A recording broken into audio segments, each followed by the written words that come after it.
Good afternoon. We're going to do the weekly recap for this past week. Finished 11 wins, 2 losses for 84.62% for the week. I got over 80%, so I'm happy with that. It was kind of a tough week of trading, not much action, choppy here and there, very range bound.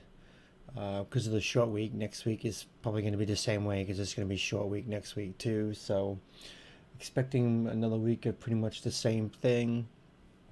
If you're not in the room, the link is in the description of the video and also in the bio sections of the social media accounts. Also like to mention that January 1st, the new payment structures go in effect. And if you need to know more about that, you can just look in the announcements in the room.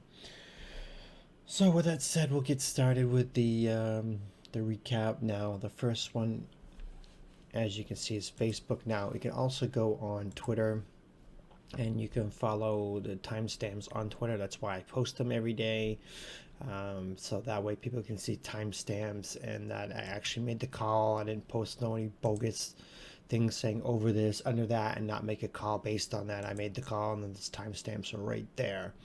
So I don't like when people say that stuff and they tell you to go over and under a certain amount and they never attach a play to it. So that's kind of stupid. So with that said, Facebook puts at 949 is what I grabbed on Monday. Now Monday I finished 3 wins and 1 loss. I took a loss on the first day. Okay, now I grabbed at 949, which is right here. Now, as you can see, Friday it was just in this little range. Now, remember I took a loss on this Friday because I had a descending triangle and I thought it was going to dump and it did pop. Now, it stayed up there and it gapped down on Monday. It tried to get a little momentum and it rejected the 200 EMA. I actually almost thought about looking at a long right there, but I didn't. I waited because the first 10 minutes has always been a fake out candle. I always like to wait the first 10 minutes out. And when it came back down, this big red candle right there, and it got underneath pre-market highs. When I grabbed it, I grabbed the 260 calls at 82 cents and then went to $1.48 and that little push down. So that was a nice clean play. Like I always say, always wait out the first 10-15 minutes or so because that's when the fake outs happen, and that's just you'll take unnecessary losses if you do that. Now, 21st. Okay. I grabbed SPY puts at 1020, and I think I grabbed them right down here, 1020. Yeah, right in here because it pushed up and it came back down and tested the pre-market lows when I thought it was going to push down, which it did for a little bit. So I had the 359 puts at 65 cents. I did finish the position as a loss, but I did sell some at 74. So so I did get a little bit. I didn't turn that much red on it, just a tiny bit, just enough for the position to go red. So it's considered a loss if it finishes overall red, and it did. So so that ended up just not working. I really thought when it started to go up like Facebook, it just would sell off and at least come back down and to retest the 360 area. Even 358 is what I was really eyeballing, but it just held this area and bounced. So that was loss number 1. Now I also had Apple puts. A lot of like scalping this week.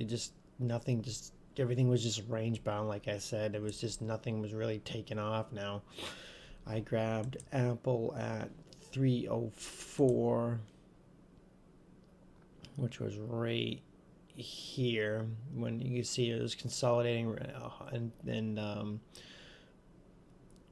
chopping right above the 200 EMA, and then when it came down I grabbed the 125 puts at 79 cents and dropped, and it bounced off the 20 EMA, which is this blue line. So they went from 79 cents to 90 cents. I mean, it wasn't much of a play. I mean, I was hoping it would at least go to VWAP, and it didn't. It held a 20 EMA, and I just got out. And then I had a A spunk play, Splunk, SPLK. I called it on December 8th. Now, this was a debit spread that I had from the 8th, which is uh, right here. Now, it did come back down a little low, but I mean, I had the January 15th, 2021 spread, so I wasn't too worried about the little slight pullback. But the thing I was looking at was that which is this the 18th right here? Yeah, no, the 8th. Yeah, this is December 8th right here. I got it in this candle, and I was looking at like a gap fill right here, so I wasn't too worried about it coming back down here, so it did bounce up. It had plenty of time. Debit spreads are, you don't have to worry about theta because there's no time decay on spreads. You're playing the spread, not the time, so that's a big difference. And well, I mean, you're playing the time as, you know, you don't want it to expire, but I'm also talking about theta, you know, time decay. There's no time decay on spreads, so that's why I love the spreads. So I had the 175. I bought the 175 calls and sold the 180s against it, and I bought them at 93 cents, and I sold them on the 21st, which is this day right here. I sold them at $1.70. Now I think that on Friday, well, not Friday, but last trading day this week, Thursday, I think they were like almost like $2.50. I'm not quite sure. I think somebody said in the room they were close to $3. So I was quite pleased with that. But I mean, I didn't. I sold it. I sold it right here. So um, I was worried about a couple of things when I got rid of that. I mean, I was worried about all the bad news coming out with Spy looking toppy, and if Spy did pull back, I was already green, well in the green, and I didn't want like the Spy to the market to pull back, and then it doesn't have enough time for it to recover and make a profit. So I just said, okay, I'll get out. I mean, I'm up pretty good. I'll take and get out. I mean, it is what it is. Hindsight's always 2020, and it just seemed like the Spy was dropping at that time. Let's see, where was Spy at this? Yeah, this was Spy dumped. Get down so you can see the date. Yeah, see, Spy was dumping right here on this day. So, well, I mean, technically it was rebounding, but Spy has just been like in this range going up and down, and I was worried that it was starting to look top heavy and it was going to actually drop, and I didn't want it to take Splunk with it and take a loss on it. So I was happy to get out of that. I mean, now Tuesday I had Target. Target was on my radar, and I was just watching it, and where is Target? Right here. Okay, now I know why I took it here.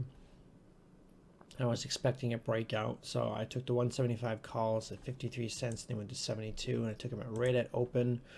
I mean, you look at the hourly, which is the right here. I mean, you look right here, it just finds resistance in this 172.50 area, and I thought, okay, it's touched it here, here, here, and rejected it here, and close to here and here. So I mean, the more it touches, the higher probability it's gonna be it's gonna break out. So I was looking at that, and when it opened, I grabbed it, and I grabbed the 175 calls at 53 cents, and it came up here. We tested this resistance again at 173 and rejected it. So I went from 53 cents to 72. Wasn't ready to break out yet.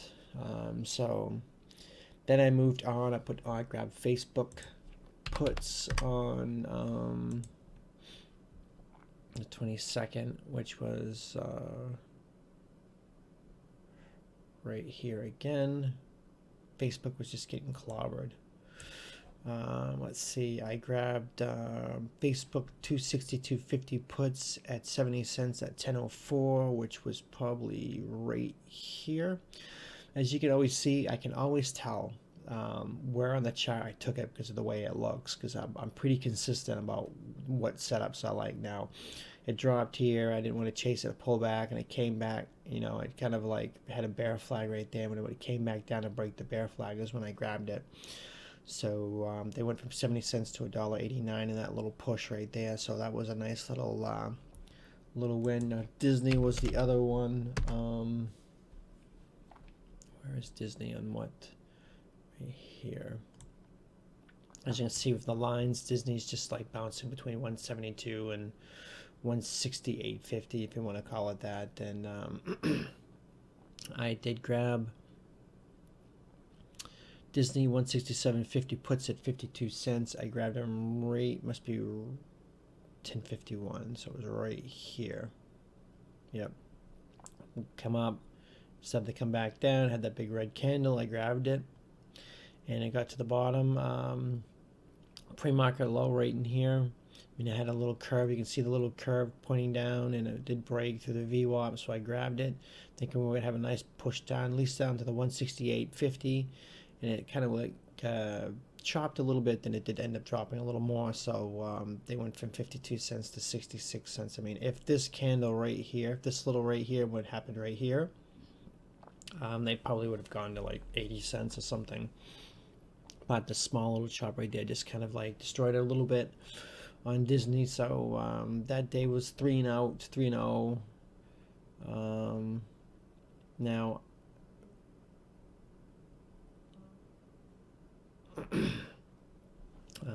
let's see, Wednesday had 4 wins. Now they were, let's see, Apple was the first one.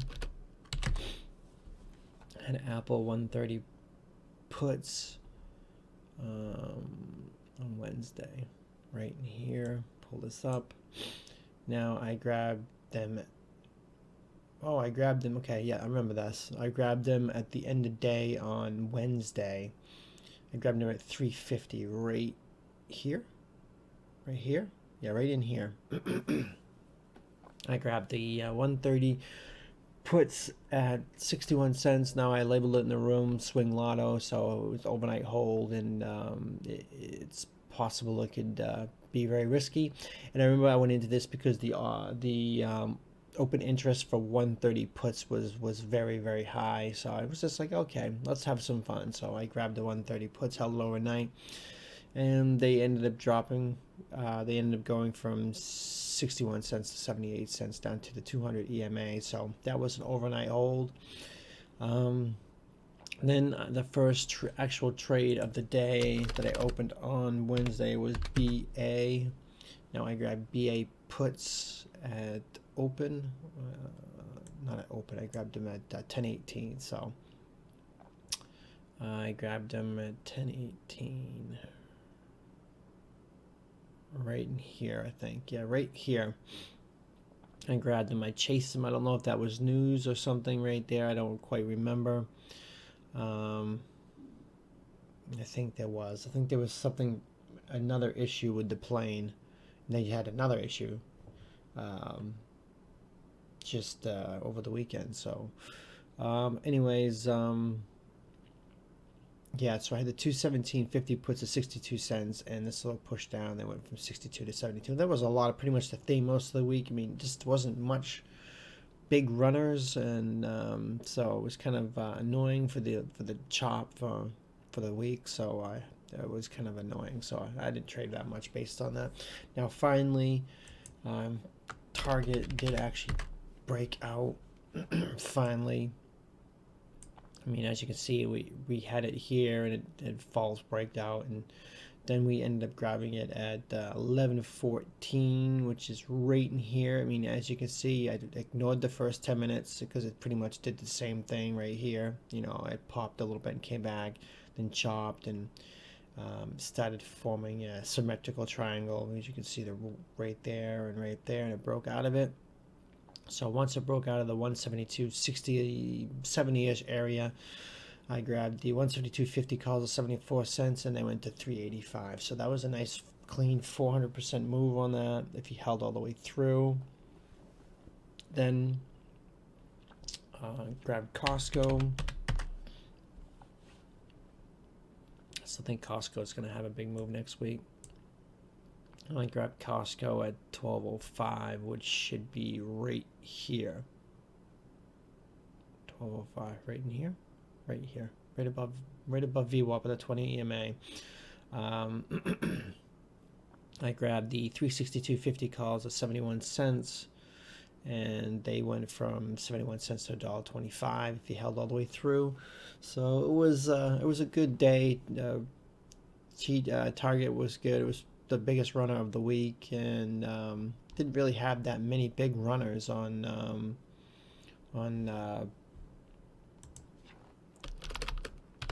this week because of the short week, no volume. A lot of people are gone. So then Baba just had that the antitrust probe and stuff like that. So I tried to grab the 237.50 calls at 63 cents, and I labeled it high risk lotto, knowing there was a high probability it would get smashed. So I grabbed it at 938, which is right here. I was thinking we were going to have a major short squeeze. Usually what happens is when you have a big dump, people come in on the next day, everyone's all, oh, we're going to grab puts, we're going to grab puts. So the herd mentality was everyone was going to grab puts, but usually when the herd mentality is the wrong one, and that's when you end up seeing massive short squeezes. So that was my logic behind that, was that I was going to go against the herd and thinking we were going to get a massive short squeeze, and it didn't happen. So I got that one wrong. So that was the second loser of the week, which wasn't too bad. I mean, 2 losers out of 13 calls is not too bad. So then I ended up grabbing SPX puts at, let's see, 10.56 now. Let's see where you are at 10.56 right here. No. Here? Yeah, right in here. Right here. Now I grabbed the 36.85 puts at 65 cents. I think I grabbed them right in here, and it popped up a little bit. Wasn't too worried about it. I mean, it's a lotto, so then it ended up dumping. So they went from 65 cents to $1.60. Went over 100%, so they worked out pretty good. I just didn't trade that much on Christmas Eve. I got Baba wrong, and then when I got out of SPX and sold SPX, I was green for the day, and I didn't want to be red on Christmas Eve going into a Christmas long weekend. So I was like, okay, I'm green now. I'm not going to overtrade. I'm not going to overstay my welcome. I'm green. I'm going to get out and stay out for the day, and that's what I did, and I stuck to it. So sometimes it's just better to go into a long weekend green than it is to do something dumb. So I tried to avoid that. So that was the trades for this week. I hope the recap has helped the mindset and the logic and my thinking of what's going on and what I'm thinking at the time when I'm taking the trades and what I'm looking at. That's the whole purpose of these videos. To help you learn, and also, I mean, it helps me too, because when I see how things play out after the fact, I say, okay, that was a dumb move, that was a good move, that was good, that was dumb. I get to see things how they play out, and then I can adjust and figure out what I need to work on myself to make things better and stop falling for traps. But you're always gonna fall for traps. If you can just try to minimize it the most is what helps. So this is a learning curve for you and me. So make sure, if you're not subscribed, please subscribe. Please like the video. Definitely helps me out. So that's gonna do it for now. Thanks for watching.